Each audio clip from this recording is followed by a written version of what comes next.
Pessoal, então sejam bem-vindos à nossa segunda parte da aula de hoje. A gente vai continuar falando sobre propriedades geométricas das seções transversais, mas agora a gente vai falar de uma propriedade diferente, que é o momento polar de inércia. Então, até então, o momento de inércia apenas, ele era em relação à resistência à flexão em relação ao eixo Y ou a relação ao eixo X, certo? Então a distância que a gente via era em relação aos dois eixos. Agora, o momento polar de inércia, ele não é mais a rigidez em relação à flexão, mas sim à torção, né? Então, o momento polar de inércia é a quantidade de resistência de um eixo ou viga de ser distorcido por torção, então não é mais flexão. E a distância é em relação ao eixo, certo? A origem do eixo e não mais ao eixo, tá bom? O momento polar de inércia ele é baseado pela letra grega ρ, por definição, certo? Já já a gente vai entender um pouquinho melhor sobre isso. E a rigidez em relação à torção, ela é exclusivamente devido a características da área da seção transversal. Então, assim como o momento de inércia, ele não tem absolutamente nada a ver com o tipo do material, ele tem a ver apenas com a geometria da área, certo? Então, se for uma peça de geometria de 20 por 30 centímetros de concreto, ela vai ter o mesmo momento de inércia que uma peça de 20 por 30 centímetros de aço, certo? O aço não altera em nada o momento de inércia, o material aço. Nenhum material altera, certo? O que altera é a seção. Então, por que a gente tem momentos de inércia tão diferentes para materiais como aço e concreto? Porque, usualmente, a estrutura de aço ela não é uma seção maciça, retangular. Ela é uma seção em I, ela é uma seção mais esbelta. E ela tem uma inércia, uma seção I esbelta tem uma inércia completamente diferente a uma seção retangular, certo? Mas isso é influenciado pelo material, mas não tem a ver com o material, certo? E a unidade de medida também é em centímetros quadrados, milímetros quadrados, e para nós a mais usual é milímetros quadrados, não, milímetros a quarta, pessoal. Tá? Então, da onde que vem esse ρ aqui? Ó? Esse ρ é a distância da área que eu estou integrando em relação à origem.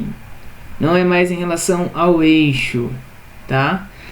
Antes, o momento de inércia era a distância dessa área em relação ao eixo. A distância dessa área em relação ao eixo. Agora é a distância dessa mesma área em relação à origem dos eixos. Tá?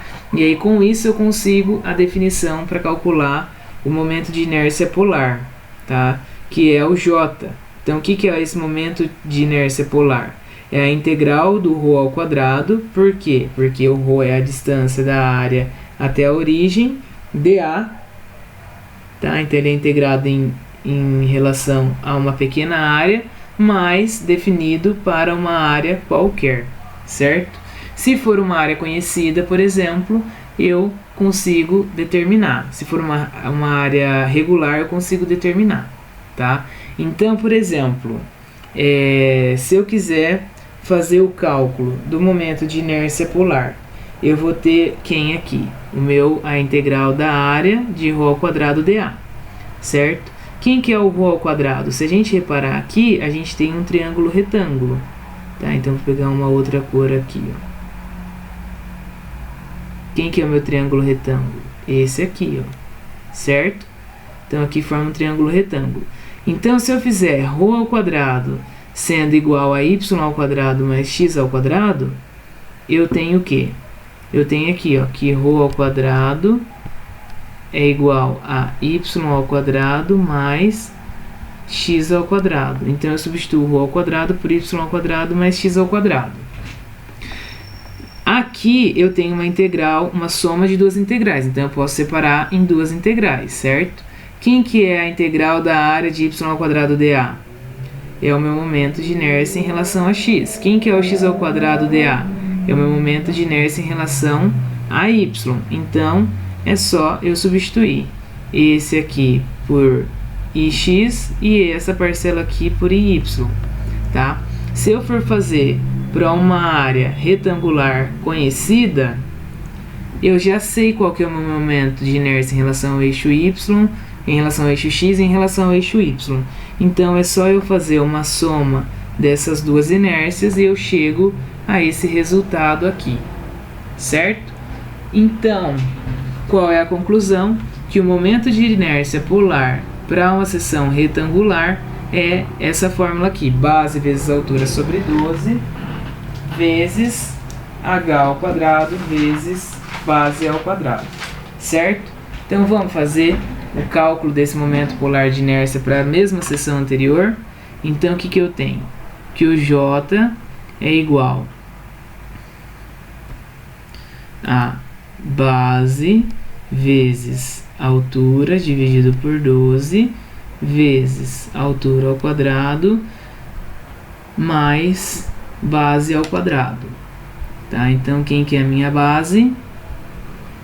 20 vezes 30 dividido por 12 vezes 20 ao quadrado mais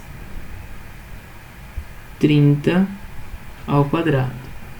Então, quem que é o momento polar? Eu faço essas continhas. 20 ao quadrado mais 30 ao quadrado vezes 30 vezes 20 dividido por 12. Então, 65.000 centímetros a quarta, certo? Então, pessoal, essa era a segunda parte da nossa aula, para a gente saber um pouquinho mais sobre o que é o momento polar de inércia. Ok?